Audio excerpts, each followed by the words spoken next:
News India 27 नव्या पिढीचं नवं माध्यम।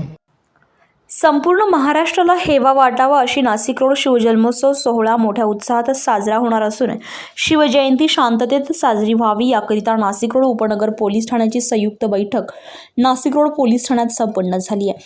पोलीस आयुक्त संदीप कर्णिक, पोलीस उपायुक्त मोनिका राऊत, नाशिक रोड पोलीस विभागाचे सहाय्यक पोलीस आयुक्त डॉक्टर सचिन बारी यांच्या अध्यक्षतेखाली शिवजयंती शांतता समितीची बैठक पार पडली आहे।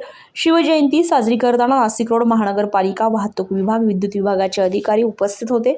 तर जयंती उत्सव समिती पदाधिकारी आणि कार्यकर्त्यांनी आपले विचार तसेच होणाऱ्या अडीअडचणी मांडून त्या कशा दूर करता येतील त्याबद्दल आपलं मत मांडलंय।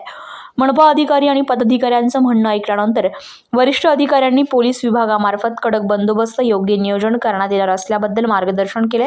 यावेळी नाशिक रोड पोलीस ठाण्याचे वरिष्ठ पोलीस निरीक्षक रामदास शेळके, उपनगर पोलीस ठाण्याचे वरिष्ठ पोलीस निरीक्षक जितेंद्र सपकाळे, पोलीस निरीक्षक पवन चौधरी, मनपा नाशिक रोड विभागीय कार्यालय विभागीय अधिकारी जवाहरलाल टिळे, शिवजन्मोत्सव सोहळा समिती नाशिक रोड अध्यक्ष शिवाजी हांडोरे, जेल रोडचे धनंजय लोखंडे, कार्याध्यक्ष बाळासाहेब मस्के, उपाध्यक्ष सुनील पाटोळे, उपाध्यक्ष मंगेश पगार, सरचिटणीस संदीप वाळके, चिटणीस जयेश अरिंगळे, खजिनदार नितीन पाटील, शरद मोरे, योगेश गाडेकर, शांताराम घंटे, संतोष क्षीरसागर, संजय भालेराव, छाया गांगुर्डे, सुरेखा निमसे आदींसह सर्व पक्षांचे मान्यवर, सामाजिक, शैक्षणिक, सांस्कृतिक, धार्मिक आदी क्षेत्रातील मान्यवर, शिवजन्मोत्सव समितीचे पदाधिकारी, सभासद, सर्वपक्षीय पदाधिकारी, कार्यकर्ते, नागरिक, शिवभक्त मोठ्या संख्येने उपस्थित होते।